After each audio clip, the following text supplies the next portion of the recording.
Hello అండి, నేను మీ సాజిదాని. Welcome back to Sajida channel. ఇవాళ స్వీట్ రెసిపీ వచ్చి సన్నటి సగ్గుబియ్యంతో 3 టేబుల్ స్పూన్ల బాదం పౌడర్ వేసుకుని స్వీట్ చేసుకుందాం.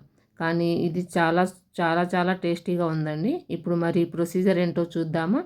ఒక హాఫ్ కప్పు సన్నటి సగ్గుబియ్యం తీసుకొని, చూడండి చాలా చాలా సన్నగా ఉన్నాయండి, కానీ పెద్ద వాటితో కూడా చేసుకోవచ్చు.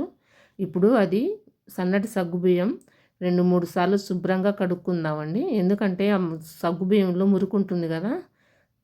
చూడండి, ఈ విధంగా కడుక్కొని చాలా మురికుందండి. చూడండి ఎట్లా ఉందో. ఇప్పుడు ఒక 5 మినిట్స్ నానబెట్టుకుందాం. నానబెట్టుకున్న సగ్గుబియ్యాన్ని ఒక స్ట్రైనర్లో వేసుకొని వడగట్టుకుందాం. ఇంకా దాంట్లో నీరు పోయక్కర్లేదండి, స్ట్రైనర్లో వడకట్టుకుంటే చాలు. ఎక్కడా స్కిప్ చేయకుండా చూడండి. బాగా సన్నటి తీసుకోవాలండి, కావాలంటే పెద్దవి కూడా తీసుకోవచ్చు.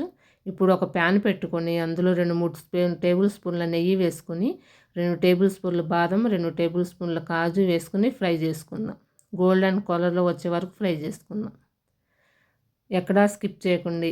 చూడండి, ఈ రెసిపీ కనుక మీకు నచ్చినట్టయితే ప్లీజ్ ఒక చిన్ని లైక్ ఒకటి ఇవ్వండి. చూడండి, ఇప్పుడు మనం స్టైనర్లో వేసుకున్నాం సన్నటి సగ్గుబియ్యం కూడా వేసుకుని ఫ్రై చేసుకుందాం. ఇవి మాడకుండా చూసుకోండి. ప్యాన్కి అడిగట్టుకోకుండా చూడాలి. అడుగట్టుకుంటుందండి, అది చూసుకొని ఫ్రై చేసుకోండి. పద్దాక కలుపుతానే ఉండండి. చూడండి, చక్కగా ఫ్రై అయ్యినాయి.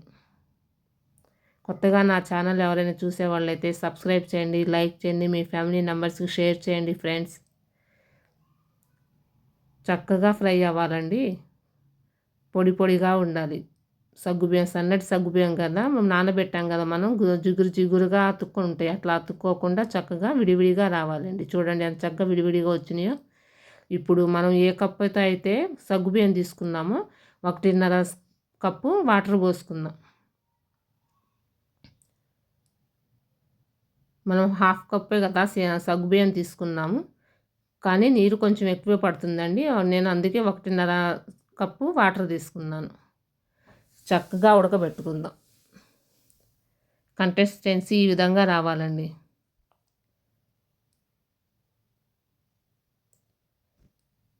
చూడండి ఎంత చక్కగా ఉడికిపోయాయో.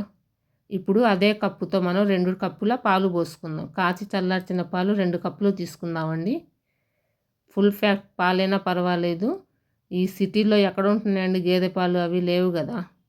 మనం ప్యాకెట్ పాలే మనకు దొరుకుతాయి ఎక్కువ. ఈ విధంగా కలుపుకుందాం. చూడండి ఎంత చిక్కగా వచ్చింది చూసారా.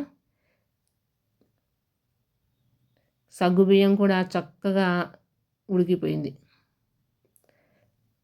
ఈ రెసిపీ మీకు నచ్చినట్టయితే ప్లీజ్ ఒక చిన్ని లైక్ ఇవ్వండి ఫ్రెండ్స్. మీ ఫ్యామిలీ మెంబర్స్కి షేర్ చేయండి. మనం ఏ కప్పుతో అయితే సగ్గుబియ్యం తీసుకున్నామో 1 కప్పు షుగర్ వేసుకుందామండి. మీకు స్వీట్నెస్ తగ్గట్టు వేసుకోండి. నేను 1 కప్పే వేసుకున్నానండి. చక్కగా షుగర్ మెల్ట్ అయ్యే వరకు చూసుకొని ఇప్పుడు బాదం పౌడర్ 3 స్పూన్లు తీసుకొని కలుపుకుందాం. ఇంకా ఇలాచీ పొడి వేయలేదండి, ఎందుకంటే మనకి బాదం పౌడర్లో ఇలాచీ ఉంటుంది కదా, ఆ ఫ్లేవర్ ఎక్కువైపోతుంది. ఇంకా మనం వేసి ఆ పౌడర్లో ఎక్కువైపోతుంది, ఫ్లేవర్ ఎక్కువ ఘాటుగా వస్తుంది. అందుకు నేను ఇంకా విడిగా ఇలాచీ పొడి వేయలేదు. ఇప్పుడు మనం డ్రై ఫ్రూట్ ఫ్రై చేసుకున్నాం కదా, అది కూడా వేసుకుని కలుపుకుందాం. అంతేనండి, ఎంతో ఈజీగా ఎంతో ఫాస్ట్గా అయిపోతుంది. ఎప్పుడన్నా మనం స్వీట్ తినాలనిపించినప్పుడు అప్పటికప్పుడు 3-4 నిమిషాల్లో చేసేసుకోవచ్చు. చూసారా ఎంత కలర్ఫుల్గా ఉందో.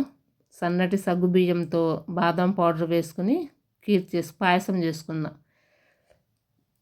ఇంకో కొత్త రెసిపీతో మీ ముందుకు వస్తాను friends. Bye. Share, like, subscribe to my channel.